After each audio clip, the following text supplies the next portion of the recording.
Internautes de Rio Plus, bienvenue dans votre rubrique Point du jour. Pour améliorer le fonctionnement de la justice, le Sénégal lance une plateforme en ligne. Les citoyens sont invités à y laisser toute réclamation ou commentaire sur les dysfonctionnements constatés. Un numéro vert a également été créé. Jubanti, corrigé en Wolof, c'est le nom de ce nouveau site internet qui permet à chaque citoyen de donner son opinion sur la justice. Sur la page d'accueil, un formulaire en ligne permet de laisser son commentaire en français ou en Wolof et de façon anonyme. C'est une façon de remettre le justiciable au centre, comme l'explique le porte-parole de la présidence Ousseynou Ly. Ce justiciable, il faut lui donner les moyens de faire parvenir ses remarques sur le fonctionnement de la justice. Donc, il fallait avoir un outil qui donne la possibilité aux citoyens de faire des contributions, explique-t-il. Initiée par la présidence, cette plateforme se veut une première étape avant la grande conférence nationale sur la crise du secteur de la justice ce mardi. Pour Alassane Ndiaye, magistrat et conseiller technique au ministère de la Justice, il est urgent d'agir en faveur du secteur car la justice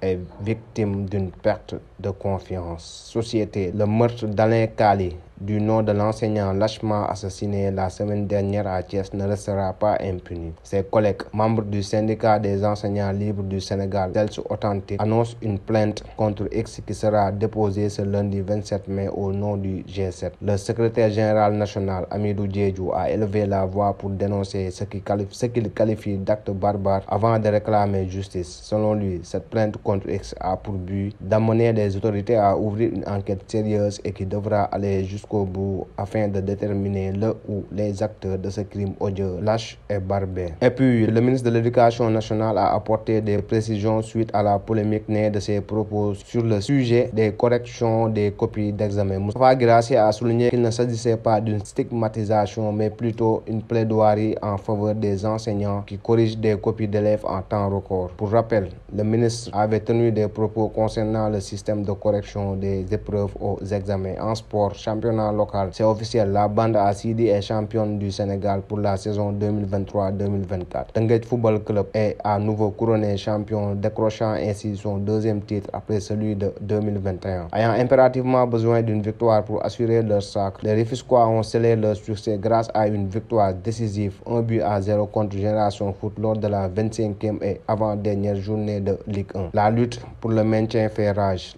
Génération Foot 11e, Stade de Mbour 12e, Casa Sport 13e et Jambar 14e sont concernés par la lutte pour le maintien. Le Jamono Fatick 10e, 28 points, a assuré son maintien dans l'élite. Les Fatickois ont remporté 1-0, un duel direct face au Casa Sport 13e, 24 points. Les Ziguinchorois, désormais relégables, devront lutter lors de la 26e et dernière journée avec la Lanterne Rouge Jambar 14e, 21 points qui a sombré 7-2 devant Sacré-Cœur 3e avec 40 points. En bas du classement, rien n'est encore joué. Même Jambar qui a coulé devant les Sikapois garde espoir. Le club de Salé, champion en 2013, doit absolument battre Génération Foot lors de cette dernière journée pour espérer se maintenir. Les Grenats, champions en 2023, sont également en danger. Avec 26 points au compteur, Génération Foot 11e reste dans la course pour le maintien avec le Stade de Mbour 12e et Casa Sport 13e. Les stadistes se déplaceront chez le champion Teungueth FC qui va fêter son titre. Et le Casa Sport offre l'hospitalité à l'US Ouakam 9e qui vient de mettre fin au rêve du Jaraaf de remporter le titre. Les Ouakamois ont battu les Médinois 2-1 au stade municipal de Ngor. Basketball African League, les deux derniers matchs de qualification pour les demi-finales se joueront ce lundi. En première heure, c'est-à-dire à 15h,